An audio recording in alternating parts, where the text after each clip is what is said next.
समझो, यही ज्ञान है, यही पारक है, यही पारक है।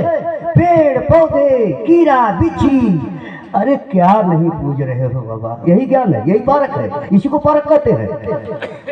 बनाने वाले कौन है? हिम्मत जरा जुटाओ। यहाँ दुर्गा का पंडाल लगता है, सरस्वती का भी बीता है। अबे 3 या 4 दिन हुआ है सरस्वती पूजा, यहाँ मनाएगा। पंडाल वाला सस्ता है, यहाँ मूर्तियां नहीं सजाती है, सजती है, पंडाल में जाती है, विसर्जन होता है। अच्छा तो बड़ी अच्छी बात है। चाहे दुर्गा हो, सरस्वती हो, काली हो, कोई हो, मूर्ति को बनाता कौन है? आप अपन है, देखते हो कैसे बनती है, देख रहे हो ना। और उसको खरीदता कौन है? आप।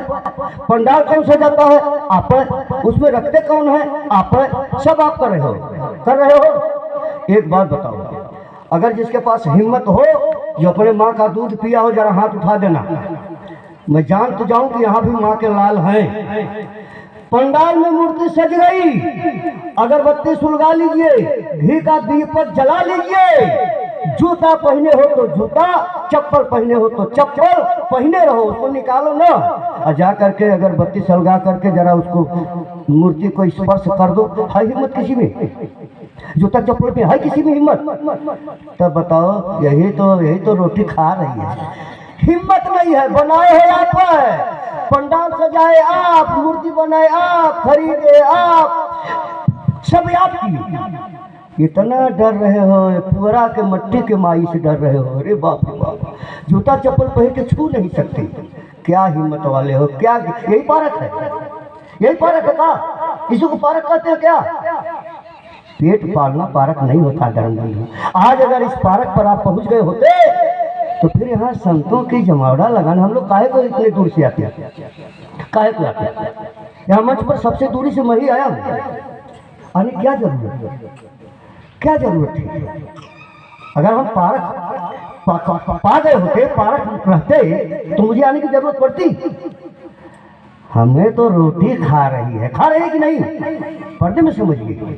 इसलिए कह रहा हूँ धर्म बंधु, एक बात है जानो, मच्छी पक्षी कच्छपी दरस परस और ध्यान, मच्छी पक्षी कच्छपी दरस परस और ध्यान, पाले अपने शिशु को विधि का अजब विधान। मछलियां भी अंडा देती है, पक्षियां भी अंडा देती हैं, कछुआ भी अंडा देता है गुरुजी। तीनों अंडेधारी है। मछलियां अपने अंडे को दरस से पालती हैं, पानी में अंडा देती है, अंडा बहता जाता है, मछलियां भी चली जाती है साथ साथ। पक्षियां इस स्पर्श से पालती है, कबूतर वगैरह मुर्गी का देखे होंगे। और कछुआ भी अंडा देता है, यह रहता है पानी में, अंडा देता है बहुत ऊंचे सूखे पे, ये सूरज के द्वारा पालता है। आप कैसे पालोगे? आपको भी तो विचार बनाया गया कि नहीं? सदगुरु कबीर साहब हमारे संतों ने हमें 4 मार्ग का ज्ञान कराए। पहला पिपील का मार्ग, दूसरा कपि मार्ग, तीसरा मीन मार्ग, चौथा विहंगम मार्ग। पिपील का मार्ग जानते हो? नहीं जानते हो? पिपील का मार्ग जानो। पिपील का माने होता है चींटी।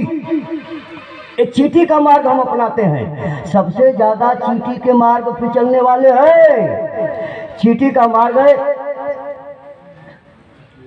आधार, छत के ऊपर मीठा रख दो, चीनी वगैरह, बहुत छोटी छोटी चींटियां वहां चढ़ जाती है कि नहीं? कभी रख के देख लीजिएगा, देखा कभी? आधार चाहिए। तो हम आधार पर चल रहे हैं, चींटी का मार्ग अपना रहे हैं। मूर्ति है, फोटो है, कैलेंडर है, मंदिर है, मस्जिद है, ये आधार पकड़ करके हम वही कल्याण चाहते हैं। चींटी का मार्ग है, नहीं जानते हो तो जान लो, चींटी का मार्ग है। इसको पिपील का मार्ग कहा।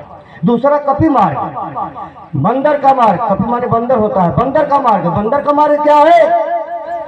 एक डाल से, एक पेड़ से दूसरे पेड़, एक मकान से दूसरे मकान पर बंदर छलांग लगा के जाता है। देखे कभी? उतर के नहीं चलता है कि एक मकान पर चढ़ गया तो नीचे उतरेगा, दूसरे मकान पर चढ़ेगा, ऐसा कभी देखे हो? एक मकान से दूसरे, एक पेड़ से दूसरे पेड़ पर। अगर ये छलांग नहीं लगाता तो देखिए हमारे साहब जामुन का और एक गुल्लर का और अमरूद का, तीनों झाड़ कटवा दिए, क्योंकि बंदर बड़ा परेशान करते थे छलांग लगा के। अगर छलांग नहीं लगाते तो झाड़ नहीं कटवाते। तो समझ में आ रही है?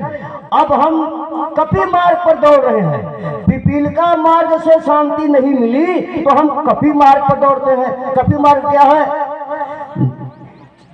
इस नदी में दौड़ करके फिर उस नदी में, इस धाम से उस धाम, दौड़ दौड़ करके हम दौड़ते हैं। यही कपी मार्ग है। और तीसरा मीन मार्ग थोड़ा कठिन है। मछलियां जिस रास्ते से पानी आता, अगर पूरब से पानी आ रहा है तो मछलियां पूरब के तरफ ही जाती हैं।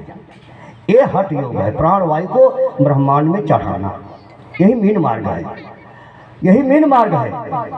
इसको हमारे सदगुरु कबीर साहब ने हठ योग बताया, जो प्राणवायु को ब्रह्मांड में चढ़ाते हैं कुमार बाबू।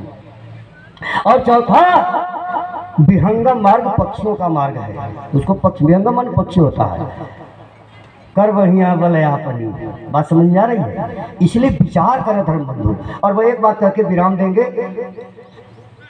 2 बार द्वारका, 3 बार त्रिवेणी, 4 बार काशी अंग अंग के डुबाए से, 5 बार गया और 7 बार गिरनार, 8 बार पुष्करनाथ आचमन कराए से, अमरनाथ जगन्नाथ बद्री और केदारनाथ, 10 स्वमेध 10 बेर फेर धाये से, जेते फल नाही कोटिन तीरथ के नहाए से, तेते फल होए गुरु संत दरस पाए से। महाकुंभ लगा है, इस महाकुंभ में डुबकी लगाओ, कल्याण हो जाएगा। नहीं बिगड़ोगे तो बने रहो, आते रहो, जाते रहो। कौन कहता है, कौन मना करता है? जब तक बिगड़ोगे नहीं तब तक कल्याण होने वाला नहीं है। मैं अपनी वाणी को विराम दूंगा, समय ज़्यादा हो गया, क्षमा चाहता हूँ। फिर दूसरे सत्र में